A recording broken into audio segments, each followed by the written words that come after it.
what other aspects of your life do you think the government should have massive control over? In other words, do you think that the government should choose who you marry?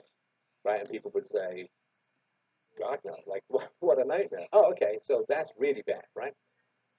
Do you think that the government should choose your job, your occupation? Oh, no, no, I really want to be free to choose my own occupation. Okay.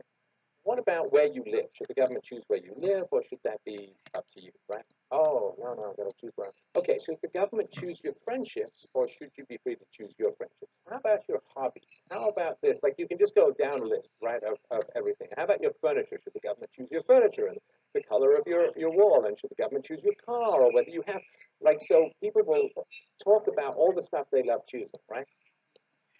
And say, okay, so then you say, so then there's areas wherein you say, well, if the government had control over this, this would be terrible, right?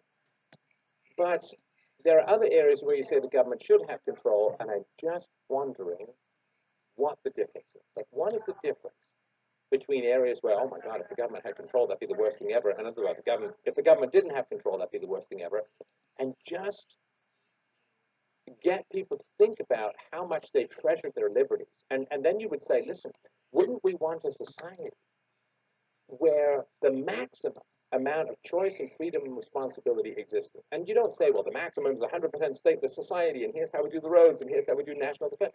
Nothing like that. But, wouldn't we want to push as much as possible human freedom, human liberty? And if the government doesn't get to tell you how to make your money, then how is it really fair that the government tells you how to spend half your money?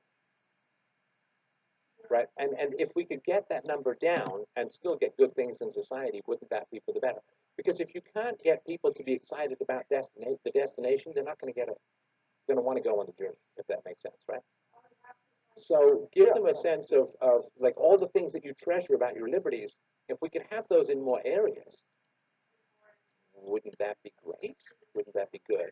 And then they'll say, yes, but bad things will happen. It's like, yeah, yeah, okay, that's a different conversation. But can we at least agree that if we could get good things out of more freedom, that would be worth pursuing, right? Because when you talk to people about having less freedom, like no freedom to choose who they marry or their friends or their job or their house or their car or whatever, then people were like, no, that's bad, right? So you want to keep these freedoms, and certainly America and the West grew with far more freedoms, and certainly we have fewer freedoms now. Would more freedoms be better? And if we could, right?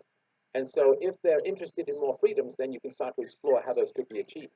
But if you're just like, we need 100% stateless society, then people are like, whoa, like they don't even necessarily